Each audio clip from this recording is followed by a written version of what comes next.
આજની ધર્મકથા. પ્રણામ. શિવકેતુ. 8 વર્ષના એ બાળકનું જીવન, એનું ચરિત્ર એ આપણને બહુ વિસ્મય પમાડે એવું છે. કેટલીક ક્ષણ માટે આપણે એવું ભૂલી જઈએ કે આ મુનિસુરત સ્વામી ભગવાનનો જીવ છે, અને એવું વિચારીએ કે એ પણ આપણી જેમ જ જીવતો એક સામાન્ય જીવ છે, અને એની લાઈફ સાથે આપણે આપણી લાઈફને કમ્પેર કરીએ. આપણે કદાચ એની ઉંમર પણ ભૂલી જઈએ કે 8 વર્ષનો છે. આપણે એટલું વિચારીએ કે આ બાળક અતિશય દુઃખમાંથી એની વાસ્તવિક પરિસ્થિતિ જે છે પ્રેક્ટિકલ, એમાં એ કંઈક એના ગજા બહારનું દુઃખ અનુભવી રહ્યો છે. એની સાથે અન્યાય થઈ રહ્યો છે. માણસથી છે ને દુઃખ સહન થાય, અન્યાય સહન ન થાય. આ બહુ સામાન્યતયા આપણી એક બહુ જ રૂઢ થયેલી માન્યતા છે કે તમે મને મારી લો, મને ચાલશે, હું એ દુઃખ સહન કરવા તૈયાર છું, પણ હું અન્યાય સહન નહીં કરું. આપણા બધાના જીવનમાં આછે પાતળે અંશે આપણે આ વિચારધારાને ક્યાંક ને ક્યાંક આપણા હૃદયની અંદરમાં રાખી જ છે, આપણા વર્તનમાં લાવી જ છે. દેખીતી રીતે આ વાતની અંદરમાં ખોટું શું છે? એબ્સોલ્યુટલી કંઈ જ નહીં. આપણી સાથે કોઈ અન્યાય કર્યો છે તો કર્યો જ છે, અને આપણે કેમ અન્યાય સહન કરીએ? એટલે એ વાતને વાસ્તવિકતામાં તો આનો કોઈ વિકલ્પ વિરોધનો હોઈ જ ન શકે. પણ આપણે થોડુંક સ્થિત પ્રજ્ઞ અવસ્થામાં આવી અને એમ વિચાર કરીએ કે આપણી સાથે અન્યાય એક્ઝેક્ટલી કરે છે કોણ? જે વ્યક્તિ કરે છે એ વ્યક્તિને આપણા પ્રત્યે આ ભાવની અંદરમાં કેટલુંક એના વર્તન દ્વારા આપણે એવું કરી શકશું કે ભાઈ એને આપણા પ્રત્યે તકલીફ છે, એટલે મારી સાથે અન્યાય કરે છે. પણ આપણે જેવું એની સાથે વર્તન કર્યું હશે એવું તો આપણે ઘણા હારે વર્તન કર્યું હશે. કેટલાક કિસ્સા એવા પણ હશે જેમાં આપણે એના હારે કંઈ જ ખોટું ન કર્યું હોય ને છતાં પણ એને આપણા પ્રત્યે વેર હોય, પક્ષપાત હોય. એવું પણ બની શકે. બહુ સાહજિક રીતે આવો વિચાર આવી જ જાય, એમાં કંઈ જ એ સમયે આપણને ખોટું નથી જ લાગતું. બહુ સહજ છે, મનુષ્ય છે અને છદ્મસ્ત છે. હજી સુધી એ એક કક્ષાએ ન પણ પહોંચ્યો હોય કે જે થાય એ બધું થવા દે. પણ એ પ્રસંગ પત્યા પછીથી, જેમાં આપણે કદાચ આપણા દ્વારા જે થઈ ગયું તે પછીથી જીવે એ વિચાર તો કરવો જોઈએ. આ જે પણ થયું એના મૂળમાં અગર જો સામો વ્યક્તિ જ હોય કે જેને અકારણ મારી પર અન્યાય કર્યો છે, તો એ વ્યક્તિને આવું મન કેમ થયું, અને એ જ વ્યક્તિને આવું કેમ મન થયું? આ બે પ્રશ્નો જીવે હંમેશા ચિંતવવા જોઈએ. અને હું બહુ પ્રામાણિકતાથી કહું કે જો આપણે ખરેખર પ્રામાણિકતાથી જો આ વિચાર કરશું ને તો આપણને એનું કોઈ કારણ મળશે જ નહીં. એનો અર્થ એ છે કે કોઈક અગોચર દુનિયા, અગોચર તાકાત, અગોચર તંત્ર કે જે આપણી આંખથી પરે છે, આપણી સમજણથી દૂર છે, આપણી વિચારશક્તિથી બિયોન્ડ છે, એવું એક સ્ટ્રક્ચર એ આપણા જીવનને કંટ્રોલ કરી રહ્યું છે. કોઈ ધર્મ કે અધ્યાત્મની વાત નથી. આમ સિમ્પલ આપણે એક વસ્તુનો સ્વીકાર કરી શકીએ, જે વાસ્તવિકતા છે કે આપણા જીવનને કોઈક એકચ્યુઅલી કંટ્રોલ કરી રહ્યું છે. આપણે જેટલી મહેનત કરીએ એની સામે આપણને કદાચ એટલું ફળ નથી મળતું, અથવા રિવર્સ વેમાં આપણે ઓછી મહેનત કરીએ છીએ અને ઘણું ફળ મળી જાય છે. સેમ વસ્તુ બીજા કરે છે અને બીજા સાથે નથી થતી જે આપણી સાથે થઈ. આપણું જીવન કંઈક અલગ છે બીજા કરતાં. આવું કેમ થાય છે? બસ આ વિચારને જ્યારે ઊંડાણમાં જશું ને ત્યારે આપણને એક વસ્તુ ખ્યાલ આવશે કે કોઈક ફેક્ટર છે, કોઈક એલિમેન્ટ છે કે જે આપણને કંટ્રોલ કરે છે. આજની જનરેશનને પણ છે ને આ પદ્ધતિ સમજાવવા જેવી છે. એને કંઈ ઠોકીને ઠસાવી દેવા જેવું નથી કે શ્રદ્ધા રાખ, ઊભા રહો ભાઈ. શ્રદ્ધા એક લેયર આવે ને જીવનું વિચારણાનું, પછી આવે. આપણે ત્યાં ગુણસ્થાનકો નામની એક પરંપરા છે. દરેક ગુણસ્થાનકે જીવની શું વિચારણા હોય એ એમાં લખેલી છે. જે માર્ગાનુસારીના વિચારોમાં છે, હજી એની આચરણામાં છે, એની પાસે તમે સમકીતી જીવની વિચારણા માંગી લો તો એ વધુ પડતું છે. એને એની વિચારણા પ્રમાણે ચાલવા દો અને એની વિચારણા પ્રમાણે આપો. આપણે શ્રદ્ધાથી જીવી લીધું એટલે આપણા બાળકોએ પણ શ્રદ્ધાથી જ માનવું જોઈએ એવું ન થાય. આપણે પંખામાં જીવ્યા હતા, આપણા બાળકને એસીમાં કેમ રાખીએ છીએ? આનો જવાબ તમારી આગળ કે આપણી આગળ કોઈની આગળ નહીં હોય. આપણે એમ જ માનશો કે ભાઈ આપણા સમયે તો નહોતું, હવે આ લોકોના સમયે છે તો આપો ને, બસ આવું જ છે. આપણા સમય અલગ હતું, એમના સમય અલગ છે, તો અત્યારે એનો સમય જે છે ને એ પ્રમાણે આપીએ. મૂળ વાત આ કે કેટલીક અગોચર શક્તિઓને આપણે સ્વીકારવી જ પડશે. સુનર ઓર લેટર, વહેલું કે મોડું, જીવનમાં આ વાતનો સ્વીકાર કરવો જ પડશે. અને જ્યાં સુધી એ વાતનો સ્વીકાર નહીં કરીએ અને પ્રસંગો, વ્યક્તિઓ એ બધા સામે ઝઝૂમતા રહેશું, સંઘર્ષ કરતા રહેશું, તો અંતે આપણા ભાગ્યની અંદરમાં બહુ જ ઓછો સંતોષ આવશે અને બહુ મોટો થાક આવશે. શું મેળવવું છે? આપણા વિચારોનું સેટિસ્ફેક્શન કે સંતોષ? આપણો સંઘર્ષ અને એ સંઘર્ષથી મેળવેલો થાક કે પછી શુભ વિચારણા? એ આપણે નક્કી કરવાનું છે. એમાં કોઈ કમ્પલ્શન ન હોઈ શકે. શિવકેતુને આસુર મહાત્મા મળી ગયા, એના કારણે એણે આ બીજો માર્ગ પસંદ કર્યો કે મારા માતા પિતા મારી સાથે અન્યાય કરે છે, ભલે હું એમના પ્રત્યે કોઈ ગેરવર્તન નથી કરતો, પણ હું મનમાં તો સંઘર્ષ કરું છું ને. આ મનમાં સંઘર્ષના કારણે હું જે એમના પ્રત્યે સારું વર્તન કરું છું એનું ફળ પણ હું નહીં મેળવી શકું, કારણ કે ફળ તો મને મન, વચન, કર્મ ત્રણેયનું ભેગું મળે છે. અને જો મારું એ ત્રણેય ભેગું જ નથી તો મને ફળે અધૂરું મળવાનું. અને એ જે શિવકેતુના જીવનમાં પરિવર્તન આવ્યું, એ પરિવર્તને એના પિતાના જીવનમાં પણ પરિવર્તન લાવ્યું. પરિવર્તનો એ મનથી જ આવશે.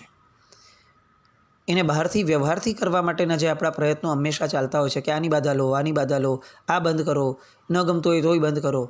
હું કહું છું કે આ માર્ગ ખોટો નથી. વ્રત નિયમોનો માર્ગ ક્યારેય ખોટો ન હોઈ શકે, પણ વ્રત નિયમના માર્ગની એક કક્ષા છે. પેલા એ કક્ષાએ જીવને આવવા દો. કક્ષા પ્રમાણે ધર્મ છે, કક્ષા પ્રમાણે વર્તન છે. આપણે એ વસ્તુ સમજતા ભૂલી જઈએ છીએ.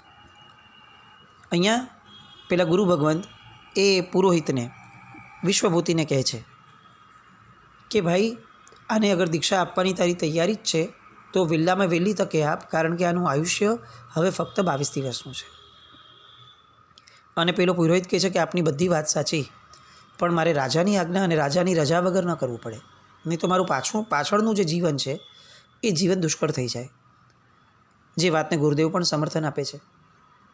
હવે એ રાજા પાસે વાત કરવા જવાનું કહે છે ને ગુરુ ભગવંત એને કહે છે કે આ પ્રતીતિ આપજે રાજાને, તો એને વિશ્વાસ થશે કે ભાઈ હવે ઉતાવળે કંઈક કરવા જેવું છે, કારણ કે શિવકેતુનું આયુષ્ય ઓછું છે. એ પ્રતીતિનું પ્રમાણ આપે છે. પુરોહિત જાય છે રાજા પાસે અને રાજા પાસે જઈ એકાંતમાં બધી વાતો રજૂ કરે છે કે મારી સાથે ડે 1થી આ ઘટના થઈ કે મારો દીકરો મારી સાથે ઘરમાં આવી રીતે ચર્ચાઓ કરવા લાગ્યો હતો. અને છેક છેલ્લે ગુરુ ભગવંતે આ વસ્તુ પ્રમાણ સ્વરૂપે કહી છે. આ બંનેની વાતો ચાલતી હતી ને ત્યાં જ દ્વારપાળ આવ્યો અને સમાચાર લાવ્યો કે કોઈ એક સંદેશવાહક આવ્યો છે. રાજાએ તરત પુરોહિત સામે જોયું કે પેલા ગુરુ ભગવંતે કીધેલી વાતની શરૂઆત તો થઈ ગઈ છે. રાજાએ એમને પ્રવેશ આપવા કીધું. પેલો સંદેશવાહક આવ્યો, રાજાને નમ્યો. એની ઓટીમાં જે પત્ર પડ્યો હતો એ પત્ર એણે કાઢ્યો, રાજાના હાથમાં મૂક્યો, અને જેવો એ રાજાના હાથમાં મૂક્યો એ જ ક્ષણે એ ત્યાં ઢળી પડ્યો અને નિષ્પ્રાણ થઈ અને પડી ગયો. રાજા અને વિશ્વભૂતિ એ બંને માટે એક ક્ષણે, ઓન ધેટ વેરી મુમેન્ટ, પેલા ગુરુ ભગવંત એ ભગવાન જેવા લાગવા લાગ્યા. અને બીજી જ ક્ષણે આ બંને જણને એમ થયું કે જો આ વાત સાચી પડી છે તો એનો અર્થ એ થયો કે હવે શિવકેતુનું આયુષ્ય ફક્ત 22 દિવસ છે. એ વાત પણ સાચી જ ઠરશે. આપણા લોકોની કક્ષા છે ને એવી જ છે, આપણા બધાની, કે પ્રમાણ ન મળે ને ત્યાં સુધી શ્રદ્ધા બળવત્તર નથી બનતી. અને એક અપેક્ષાએ જોવા જઈએ તો આ કક્ષામાં કંઈ ખોટું પણ નથી, કારણ કે વગર પ્રમાણે ઊભી કરેલી શ્રદ્ધા, એમાં બાકોરું પડવું એ બહુ સરળ છે. જ્યારે બુદ્ધિના સ્તરથી નક્કી કરાયેલા પદાર્થની અંદરમાં બાકોરું પાડવું કે પડવું એ થોડું મુશ્કેલ હોય છે. રાજા તરત ભાગ્યો વિશ્વભૂતિની સાથે. પેલા સંદેશવાહકની અંતિમ વિધિનો આદેશ આપી દીધો. સીધા ગયા ગુરુ ભગવંત પાસે તત્કાળ. ત્યાં જઈને હાથ જોડીને ઊભા રહ્યા. પેલા સૂર્ય ભગવંત તો બહુ ઔપચારિક સામાન્ય રીતે જ એમની સામે આચરણા અને વિચારણા અને બધી વસ્તુઓ કરે છે. પેલા રાજાની સાથે પણ કેટલીક વાત થઈ અને એ વાતો દરમિયાન પેલા ગુરુ ભગવંત હવે આ જીવ શ્રદ્ધાથી તો પરિપક્વ થઈ ગયો છે, હવે ફક્ત તત્વ આપવાનું બાકી છે. એટલે દેવ, ગુરુ, ધર્મ, શાસ્ત્ર, હિંસા, અહિંસા, પંચ મહાવ્રત, રાત્રિભોજન ત્યાગ, આ બધા મહાવ્રતો જે છે એની આખી સમજણ એ રાજાને આપે છે. રાજાનું બેકગ્રાઉન્ડ એટલું બધું સુપર તૈયાર થયેલું છે પેલા પ્રસંગ દ્વારા કે હવે એને આ ગુરુ ભગવંતના મોઢે નીકળેલી વાત એમાં ક્યાંય શંકા થવાનો સવાલ જ નથી આવતો. પુરુષ વિશ્વાસે વચન વિશ્વાસ, આ વાત પૂર્ણ ન્યાયી છે. આપણને આપણા બાળકો આપણું માને એવું જો ખરેખર આપણને લાગતું હોય ને આપણે ઈચ્છતા હોઈએ તો સૌથી પહેલાં આપણે એનો વિશ્વાસ જીતવો પડશે. અને વિશ્વાસ એ પ્રેમ આવ્યા પછી જ આવે. એટલે આપણે સૌથી પહેલાં આ નક્કી કરવું પડશે કે સૌથી વધારે મહત્ત્વનું પ્રેમ સંપાદન કરવું છે. આપણો વિચાર જે છે એ પ્રમાણે સામો કરે એ નહીં, એ સેકન્ડ થર્ડ રેન્જમાં આવશે. સૌથી પહેલાં તો એનું પ્રેમ સંપાદન કરીએ. એ પ્રેમ સંપાદન કરતાં કરતાં કરતાં આપણે એક વિશ્વાસ એનો જીતીએ અને પછી જ આપણે એને કહી શકશું કે જો બેટા આવું કરીશ ને તો નુકસાન થશે. એવું બની શકે કે આવું કરતાં કરતાં ઘણો સમય વહી જાય અને એ સમય દરમિયાનમાં એનું ઘણું નુકસાન થઈ જાય. પણ આપણે એવા ભગવાન બનવાનો પ્રયત્ન ન કરીએ કે આજે જે હું વિચારું છું એ આજે જ થવું જોઈએ. એની માટે એક અલગ ભગવાન આ જગતમાં છે, એ ભગવાન ઉપર આપણે રાખી દઈએ. આપણે એ ભગવાને જે ક્રમબદ્ધ પર્યાય કીધો છે એ પ્રમાણે ચાલવાનો પ્રયત્ન કરશું તો સામાન્ય ભાગ્ય વિધાતા બનવા કરતાં એના ભેરું બની શકશું. એ આપણે વિચારવું જ પડશે. બંને જણા રાજા અને પુરોહિત બંને જણા કન્વિન્સ થાય છે. એમની એ પવિત્ર વાણીથી પ્રસન્ન અને પુલકિત થાય છે અને ત્યાં જ દીક્ષા માટેની વાત નક્કી થાય છે. શિવકેતુની ભવ્ય દીક્ષા યાત્રા નીકળે છે. એ જ દિવસે એ શિવકેતુને દીક્ષા અપાઈ જાય છે. પણ અહીંયા દીક્ષા આપ્યા પછી હવે આ પુરોહિત અને રાજા કે જે બંનેએ 12 વ્રત ગ્રહણ કર્યા છે, બાકાયદા એક શ્રાવક તરીકેનું જે લક્ષણ હોય એ એમણે સ્વીકાર્યું છે. એ હવે ગુરુ ભગવંતને વિનંતી કરે છે કે પ્રભુ, જો અમારા બાળકુંવરનું આયુષ્ય 22 જ દિવસ હોય, ભલે અમે આપને સોંપી દીધો છે, હવે એ સાધુ થયો છે, પણ અમારી એવી પ્રાર્થના છે, અમારી એવી ભાવના છે કે સાહેબ આટલાક જ દિવસનું આયુષ્ય હોય, અમારો આટલા ઉપકારી છે, તો અમને અમારી આંખ સામે એ એમનું જીવન 22 દિવસનું પૂરું થાય એવો ભાવ છે. તો આપ 22 દિવસ માટે અહીંની સ્થિરતા રાખશો તો એ અમારી ઉપર ઉપકાર થશે.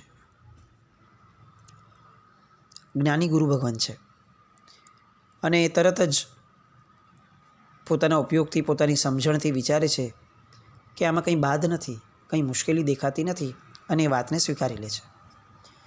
એમણે ત્યાં સ્થિરતા કરી.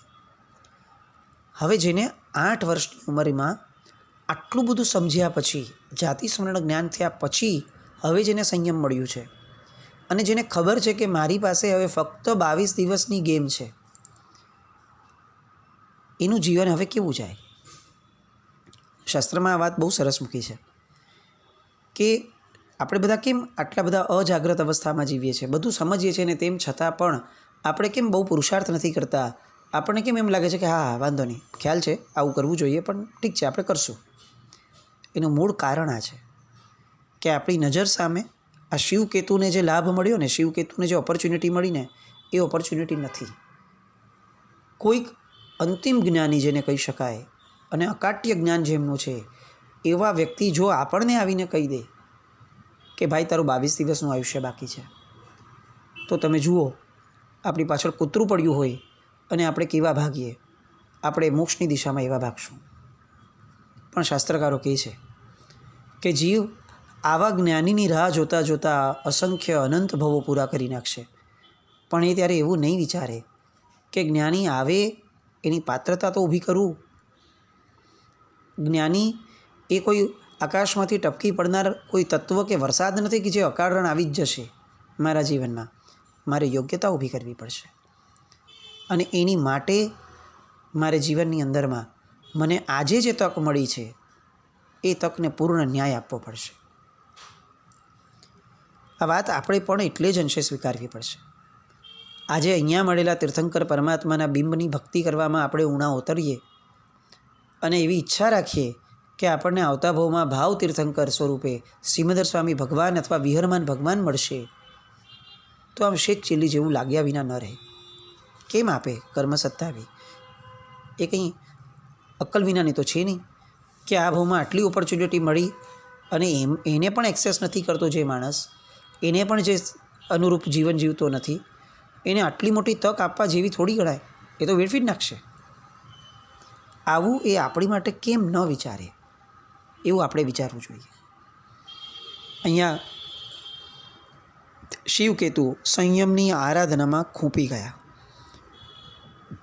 બીજે જ દિવસથી એક આખું જાણે પ્લાનિંગ હોય એવી રીતે સ્થવિર શ્રમણ ભગવંતો એમને સાધુ ક્રિયા શીખવાડે છે. ગુરુ ભગવંતો એમને શ્રુત જ્ઞાન શીખવાડે છે. 2-4 દિવસ ન થયા એટલામાં તો જોત જોતામાં સમિતિ અને ગુપ્તી એ બંનેના પાલનની અંદરમાં એ એટલા બધા ઓળઘોળ થઈ ગયા કે જાણે વર્ષોનો સંયમ પર્યાય હોય એવી રીતે હવે એ આ 3-4 દિવસની અંદરમાં આ સંયમ જીવનની અંદરમાં ઓળઘોળ થઈ ગયા. 10 પ્રકારનો સાધુ ધર્મ એ એમના જીવનની ચર્યાઓમાં, એમના વિચારોમાં, એમની આચરણાઓમાં એ છલકાવા લાગ્યો. એમનામાં એક તત્પરતા હતી.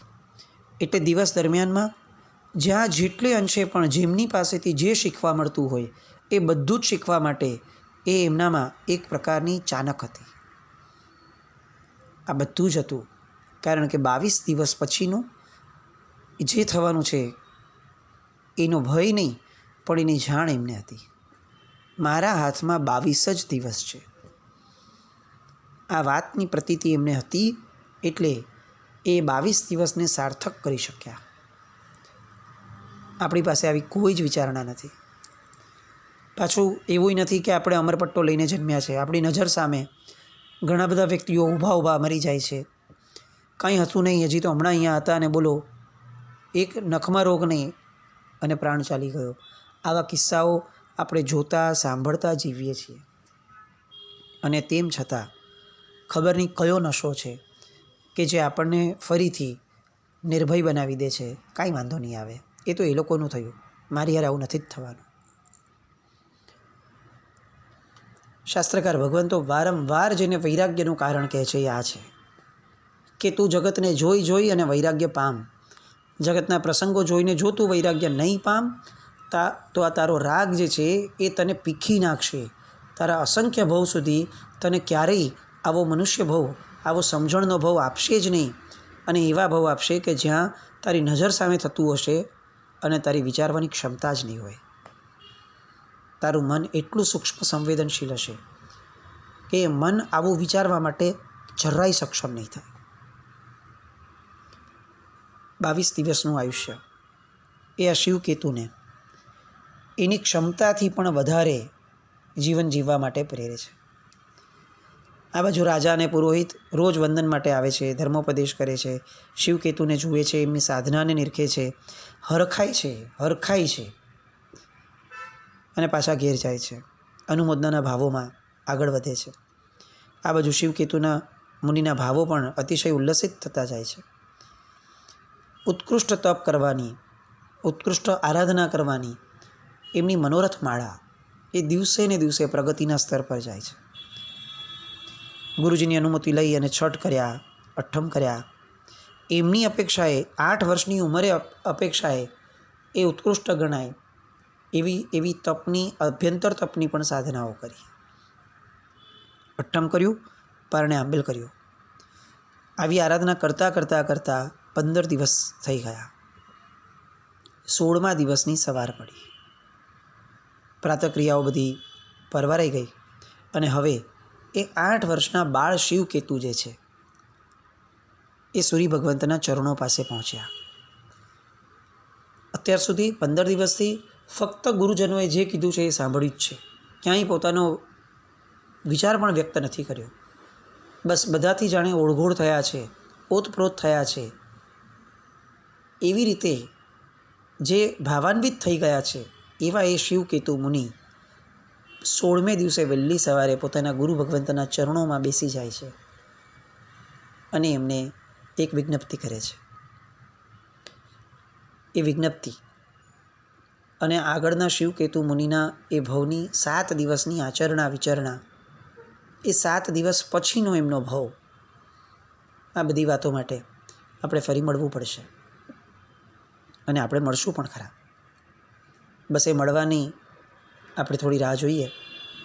પણ એ દરમિયાનમાં આ મુનિસુવ્રત સ્વામી ભગવાન, એમનું આ ચરિત્ર એ આપણા દિવસ અને રાત એ પવિત્ર કરે. જે આશયથી આપણે આ ચરિત્ર શરૂ કર્યું હતું કે પરમાત્માના ચરિત્રની અંદરમાં મારા દિવસ અને રાત પસાર થાવ, બસ એ પરમાત્માના ચરિત્રનું ગાન, એનો લય, એની વિચારણા એ આપણા દિવસોના દિવસો સારા રાખે, પવિત્ર રાખે, એવી શુભ મંગલ કામના સાથે જીનાજ્ઞા વિરુદ્ધ કંઈ પણ બોલાવ્યું હોય તો મિચ્છામિ દુક્કડમ. જૈનમ જયતિ શાસનમ.